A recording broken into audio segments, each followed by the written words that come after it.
Suppose a brother or sister is without clothes and daily food. If one of you said to them, "Go, I wish you well, keep warm and well fed," but does nothing about his physical needs, what good is it? In the same way, faith by itself, if not accompanied by action, is dead. Without the action to back it up, without the activity, the behavior, without the words and the deeds, the faith on the inside, it's not that it never existed. It's not that it didn't count. It's not that it's weak or needs improvement. That faith is dead. Whatever it was that animated that faith, that kept it alive, that sustained it, has now been withdrawn, and that faith has died. It's not ill. It's not weak. James says it's dead. Because if there is no evidence on the outside about what's in the inside, that which is inside is no good and of no use to anyone else, even yourself. So that animating factor, whatever it is that has the blood flowing and the heart pumping and the brain waves waving within faith, is somehow missing, or has been prevented, or has been stopped, and that faith has died. Well, shucks. It's a good thing, then, that we serve a God who knows something about resurrection. For even a faith which is dead, which is of no use to ourselves or to others, might still be brought back to life. But a faith that is alive will be evident not just on the inside, but on the outside as well. We've been talking about this for several weeks in a variety of ways and through a variety of scriptures, but that our insides have to match our outsides, and our outsides match our insides, and we have been created by God to be bodies and souls united. That we are physical and spiritual beings united. That our feelings and our beliefs and our commitments and all the internal stuff that we have is supposed to be connected with the way that we lead our lives. What we do, how we act, what we say, how we say it, our different priorities, the way that our character is expressed to one another and in this world. And if, of course, there is a break between the inside and the outside, it calls the inside into question. That's one of those, "Oh, I love you so much," as I beat the crud out of you. It doesn't work that way. "Oh, I love you so much, I just don't want to be around you." Doesn't make a lot of sense. "Oh, I love you so much, but would you kind of sit over there with your sort of people, and I'll sit over here with my sort of people?" And it's going to work out. You would call into question those internal commitments of love or devotion or faith or whatever if you could find no evidence of it. If the behavior was so radically different from the belief, I think you would rightly call into question that belief. What do you really mean? What do you really commit to? Because I can't tell, and I can't see. I am not privy to the inner workings of your hearts or your spirits, but I can see what you do. You can watch how I treat you. We can listen to what we say one to another. And while that doesn't mean that the outward actions are the sum total or the only significant thing about us, it is to say that that is what is observable by others. That is what makes the biggest difference to others. And that without it, everything that we say we believe, that we think we're committed to, well, maybe it's not as alive as we seem to think. And maybe in actuality it is dead. Faith and actions ought to go hand in hand. Body and soul ought to go hand in hand. what we do with what we believe ought to go hand in hand, and when it doesn't, that is when the trouble can begin. The example that James gives at the conclusion of this reading, you see the Persians hurting, you see them in need, you see them they're hungry, and you can give a thumbs up. Hope it works out.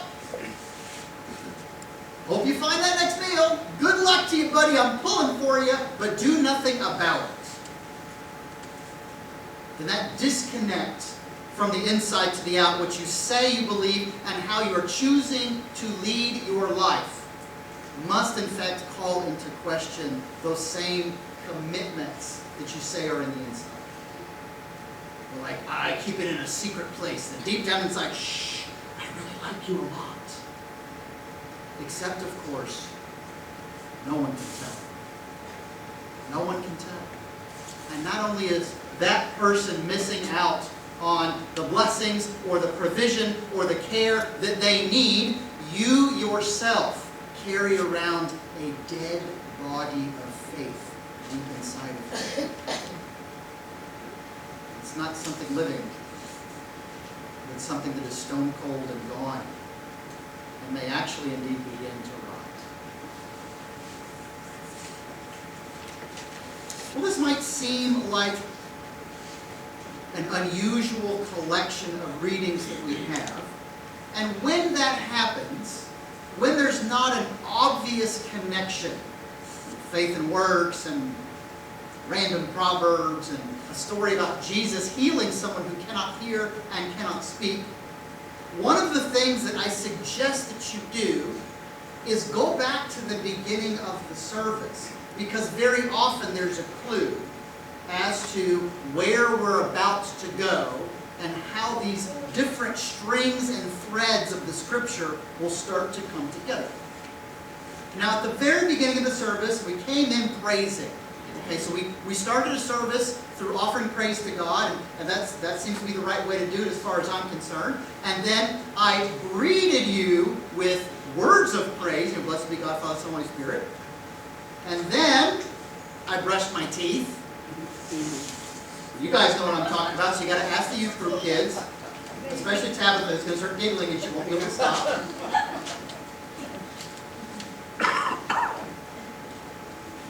But that prayer, and then the next one that follows, they refer to as collects. And I revisit this every now and again because it's one of those things I want hammered into our heads. That these prayers at the beginning of the service are called collects because they are intended to collect the different prayers, the different praises, the needs, and the concerns of the people who are gathered, and to collect where we are going from here and what the Lord has in store for us through His Word and through His sacrament. So we started off with a collect seeking purity, that we might be ready, clean, and prepared to worship God. And then we had this collect of the day. So go ahead and pull out your reading insert again, if you would, please. And right at the top of that, you'll see that opening prayer that we offer. Not the collect of the day, but the collect. But it does intend to collect. Because we all came from different places today. We all had different weeks and different mornings, and some of us are coming in kind of up, and some of us are coming in kind of down, and some of us are coming in kind of anxious, and some of us are coming in just real happy, and some weeks have been hard, and some weeks have been good, and some weeks have been real mixed, and a few of us are worried about what's going to happen in the next few days, and a few of us are really looking forward to the next few days, or whatever it is. You know, we've all had different experiences, and we come with different things, and so all of those worries and anxieties, all of those moments of gratitude or graciousness, we collect them all, and we offer them to God at the beginning of our service of worship, that He would do with them as He sees fit for His glory and for our blessing. And this collect is basically collecting where we're about to go. It collects the threads that are running through our different scripture readings, and then kind of offers us a map. This is the direction that we will be going in, with a theme perhaps that's connecting these different readings, or a particular point or an emphasis that is uniting what we are about to listen to or hear proclaimed. Now we can kind of know that the atmosphere is set, or we can see the map laid out before us, and we can be prepared to listen for where we're about to go. So like I said, when in doubt, if you cannot see the connections between the readings Old Testament and New, one of the first places to look is back in the call letter. Grant us, O Lord, to trust in you with all our hearts, for as you always resist the proud who confide in their own strength, so you never forsake those who make their boast of your mercy. What we are collecting together, both from where we are right here and right now, and where we are about to go as God's holy word is opened up to us. We are asking God, please, grow in me trust for you. I know that I can depend on you. You've shown that time and again. Help me, Lord, with all of my heart to trust you for the rest of my days, but here this morning, as I'm getting ready to hear your word, carrying in whatever baggage I had with me, fill my heart, Lord, with an ability to rely on you, to count on you, to depend on you. I want to trust in you fully and completely with all that I have. So here it is. Grow that trust, Lord, in my heart, because I remember you resist the proud and confide in their own strength. If I'm convinced I'm the be-all, end-all, or I am all that, I will be sorely mistaken, if not later, then sooner. Anytime I am self-satisfied, anytime I feel like I'm covered, I got it, it's under control, I look good, I feel good, this is all happening, I'm on top of the world, all it takes is one little slip, or one little twist, or one subtle change in our circumstances, and we know full and well that those who are on top of the mountain can wind underneath the bus, just like that. Help me, Lord, to be careful to avoid that, to not put my trust in how fantastic I am, or how fantastic things are going, as though it's my birthright. As though I've got to be on top or else. For those of you whose college football teams won yesterday in their opener, a little bit of fun for this old Gators heart for the first time in a few years. For those of you who are really happy about that opening game, be reminded it's the opening game. And there's all sorts of teams every single year who drop almost 100 points on that first poor opponent made up of junior high school players and feel like we're the best team to ever step on the field, only to have their conference schedule open up and in a few weeks just to get hammered. So that first game is often a false sense of accomplishment. Oh, this is our year. Well, maybe it is, and maybe it's not.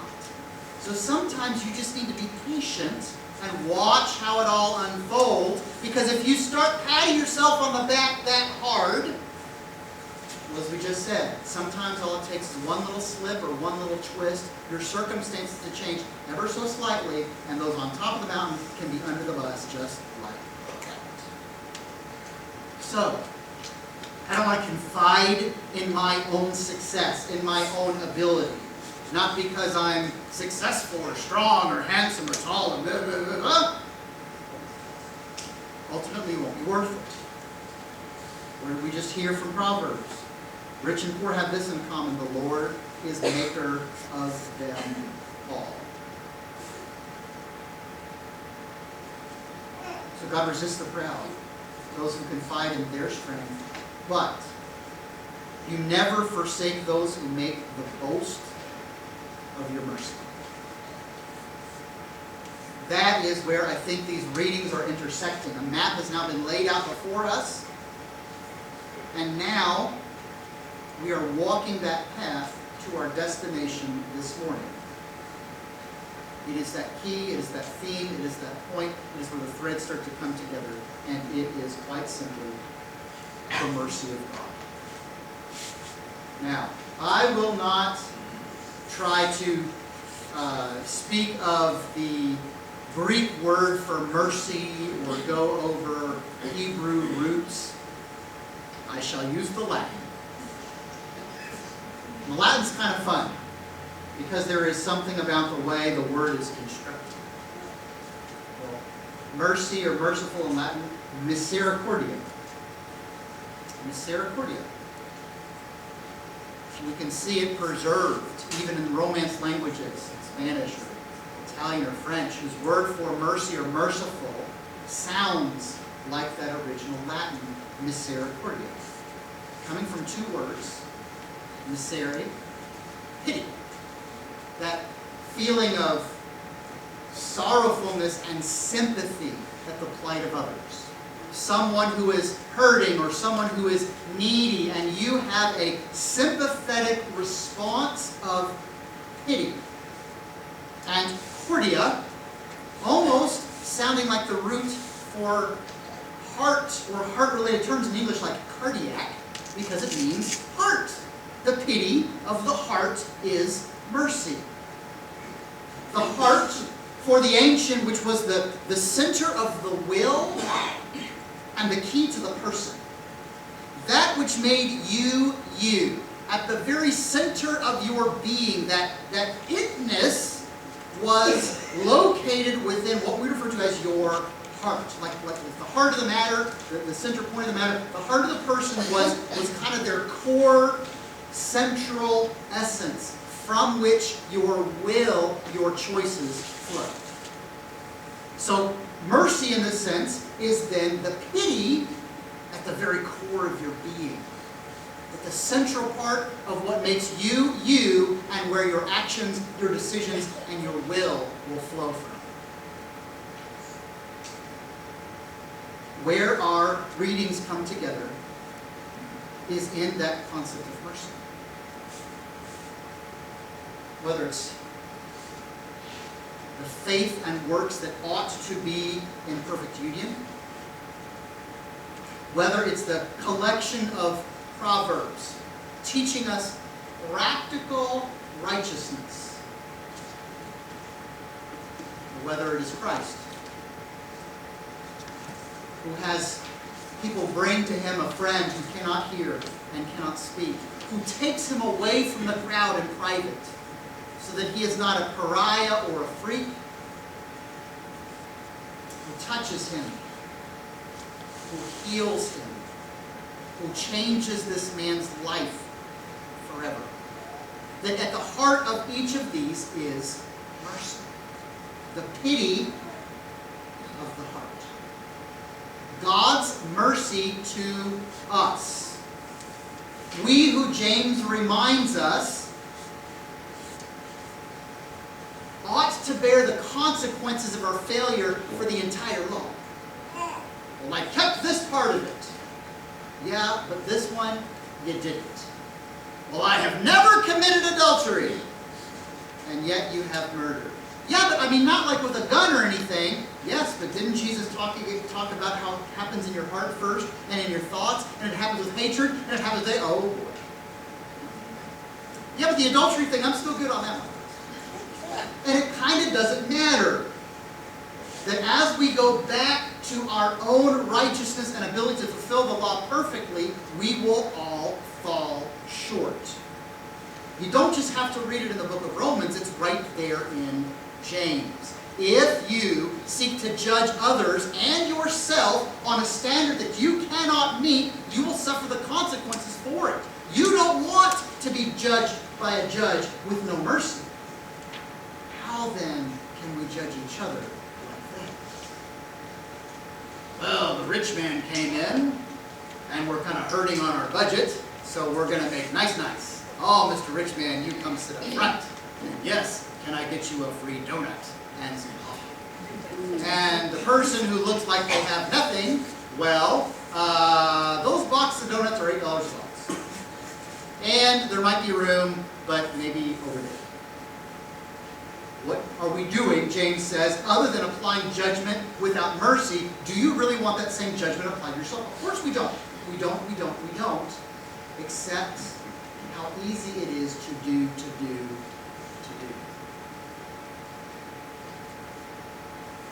That God Almighty looks at us in the ways that we succeed and in the ways in which we fail. And He does so with the pity of His heart and offers to us mercy. In ways in which, oh, I believe it and I know it and I feel it and I trust it, but I didn't actually do it. And I can't seem to show it. And the Lord sees that and knows that, and He looks at us with the pity of His heart in mercy. A mercy that wants to heal us. So that we can hear. And we can speak. A mercy that wants to heal us. So that faith inside would not be dead. We would be so alive that it just radiates out from all the ways in which we treat others, in which we act, in which we prioritize our life. The grace of God would shine forth in our words and in our lifestyle and in the way that we order our common lives together. That the practical righteousness of Proverbs, that godly wisdom would be evident in the decisions that we make, in the character which is being formed day by day through what we do, would bring blessing to others and glory to God. And we would do so not trusting that we've got all the pieces put together. Not self-satisfied that we really know what's going on and boy, we're fantastic. That whether we feel important and put together and beautiful and strong, or we feel like a mess, we feel insignificant, we feel lonely and sad and nothing at all to look at. The Lord, who has made the poor and the rich, has made the important and the insignificant, and the beautiful and the unlovely, and the talented, and those who can't seem to get out of their own way. And He looks at each of them as He looks at each of us, with the pity of His heart and mercy. How can we do any other to those whom He has placed in our lives? That's where we come together. That's where the threads meet. And that's where I think our map has brought us today. The mercy of God. That we then in turn, we who have been shown such divine mercy, might be merciful to one another. From the pity of our own hearts, deep within us, from our very essential self, from the core of what makes us us, and from where our will and our actions flow. That from the pity of our hearts, we would treat one another as God has treated us. The trust that we have in Him, that we started the day asking for, would so fill our hearts, it would have to spill out. It would have to flow through our actions and our words. It would have to shine out from the back of our eyes. That we simply couldn't see someone in need and just say, God bless you, buddy, praying for you. Hope the best. Good luck with that. But that our internal commitments would be matched by our external deeds. And that we would be willing to have our hearts stirred. And with that pity, with that mercy, I'll pray for you. How else might I help you? How else can I serve? How else can I bless? Because my insides need to match my outsides, and my outsides need to match my insides, and God, from the pity of His heart, has looked upon me in mercy. I want to do the same to you. Not just on the inside where it's secret, but on the outside where God might be glorified and you might be blessed. Because again, we are built inside and outside alike, body and soul that ought to be in union. Jesus is raised from the dead, and in His resurrected body, He is in glory, body and soul, forever. That which God has assumed out of us, He desires to redeem and to restore and to save bodies and souls. So not just your feelings, but also your actions. Not just your thoughts and your philosophies, but also your behavior and your character. He has taken all of that upon Himself. All of it has now been raised in eternal glory. And all of it, He desires to show mercy as we have been shown mercy by Him. So from the pity of our hearts, may it flow forth in what we do. That our praise to God would not remain just on the inside or a secret known to Him alone. But that insides might match outsides, and that from the pity of our hearts we might love and serve God and neighbor, not only with our lips, but in our lives.